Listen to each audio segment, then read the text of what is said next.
Hey guys, what's up? Wanton here. Welcome to my channel, and most of all, welcome to my first ever tutorial video for YouTube.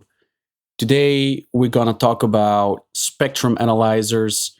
We're gonna talk about the good settings for spectrum analyzers and what a good and a bad spectrum analyzer is for me.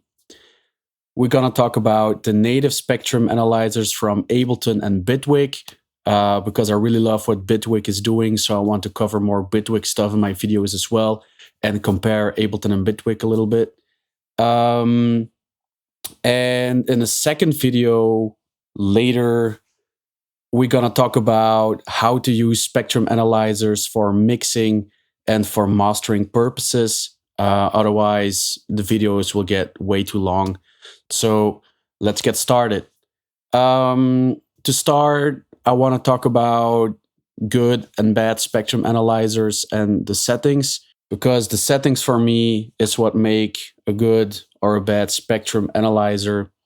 And to start, I'm just going to play this loop. You're not going to hear any audio because I'm working with speakers and a microphone. It's all about showing you the visual part of the spectrum analyzers and what makes it good or bad for me. All right, so launching the loop. So to start, we could really look at the native spectrum analyzer for Ableton. As you can see, there's not a lot that we can change from the settings, and that's kind of what I hate about the Ableton spectrum analyzer. So what is it doing? I'm not going to go in depth what spectrum analyzers do. I'm just going to show you how to work with it. So basically, it's doing exactly what it has to do. So it's showing you the frequencies and it's showing you the energy levels of a certain frequency. Now, in a mixing situation, I could never use this. I mean, I can see the frequencies, but I have no clue of the reality of the frequencies.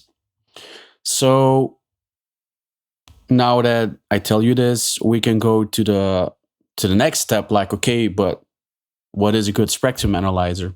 So the one that I really love is the one that is built in the Fabfilter Pro Q.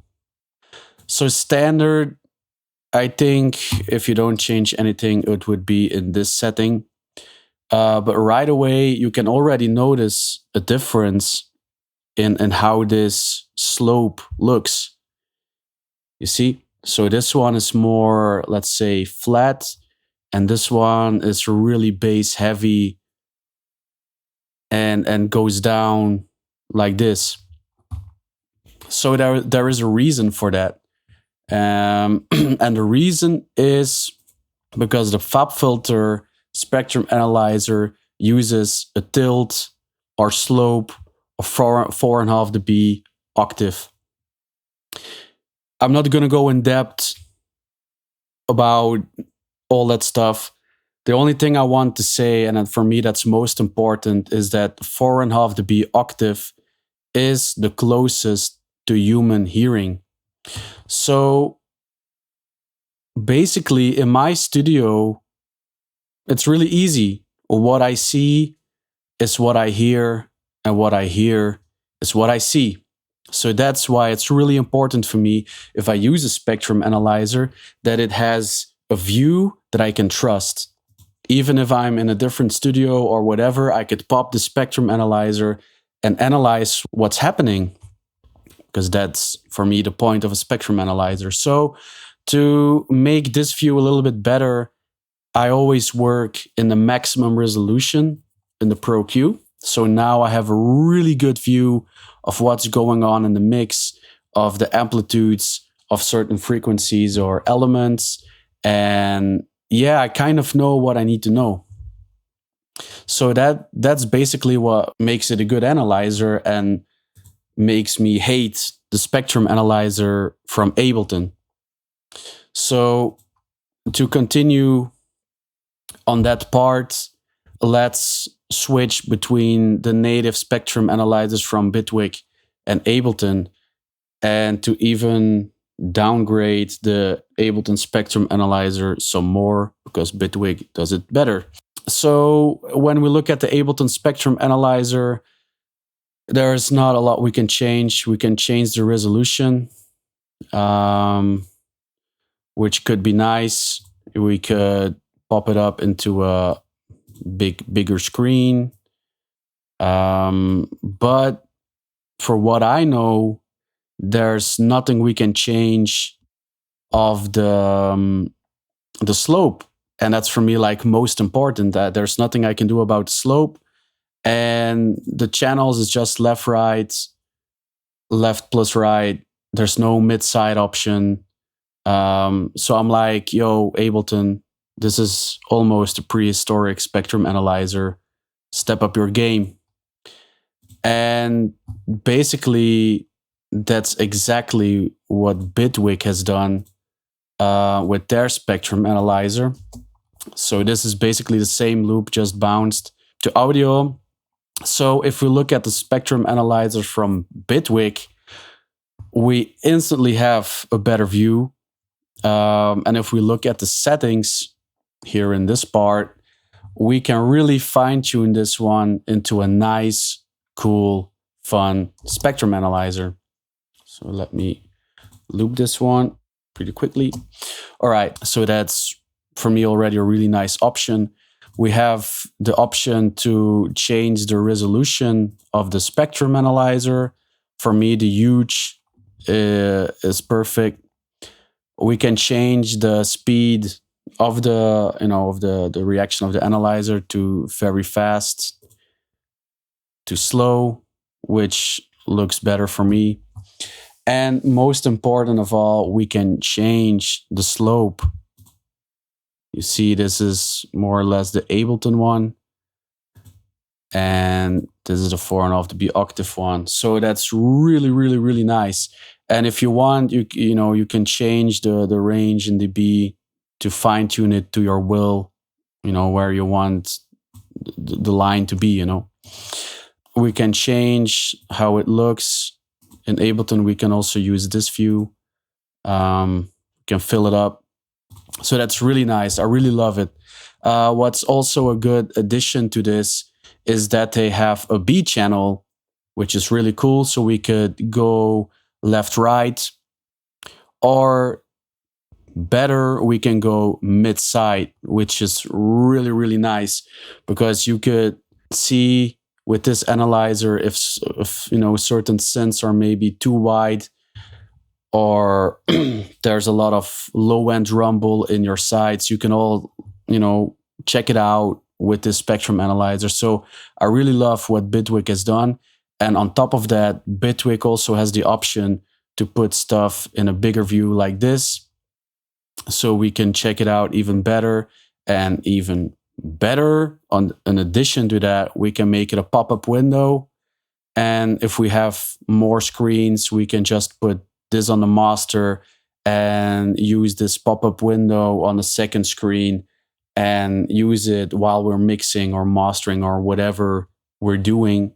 So that's really nice. So for me, kudos to Bitwig to nail the spectrum analyzer for me. A cool addition would be that we could fine tune frequency range. So cool, we checked the native spectrum analyzers. Now let's go to the spectrum analyzers I love to use. So that was the Pro Q. For me, it's really cool to EQ or use it as a spectrum analyzer and EQ right away and see what it's doing. So I really love the Pro Q. We also have the Kirchoff EQ, which is basically a brother. Let's call it a sibling. It's probably the same thing. Of the Pro Q, it has the same spectrum analyzer options. We can even make it really fancy in colors, but we can also use the tilt option. We can fine tune the resolution and the range. So that's really nice. I really love this EQ, by the way. We have the adapter metric AB. I love to use this plugin in my mastering process to check the mix and the master of the track that I'm doing. And we can also fine tune the spectrum analyzer with this FFT settings menu, and we can change the tilt with this option over here. Standard, it will be flat, so you have to change it to 4.5. And you could also fix the resolution options with this setting over here with the FFT size. So those are all paid plugins.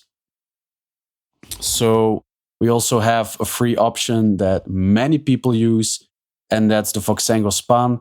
This one is also really nice because it is standard in a 4.5 dB slope, and we can really fine tune this to let's say better spectrum analyzer or more customized spectrum analyzer. For example, we can really, like I said, fix the range of the spectrum analyzer. We can fix the slope, and we can also fix the resolution. I always love the 4096 size. That's what I really like. If I go higher, for me it's a little too much. Like I don't really need to know every detail. But for example, the 2001 is a little bit yeah, I don't know, it's not enough.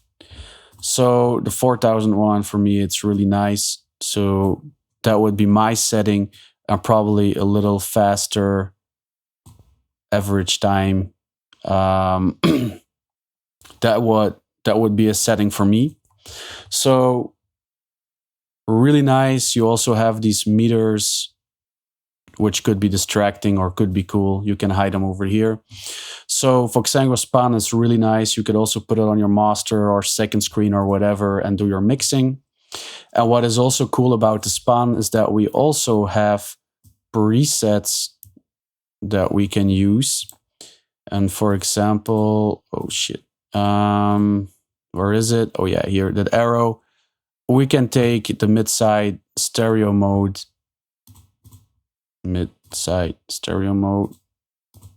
and use these colors over here. So this is part 1 about spectrum analyzers. I hope you really liked it.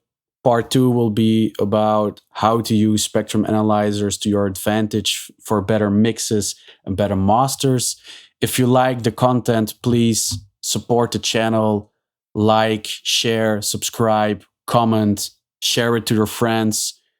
Whatever that could help is always appreciated.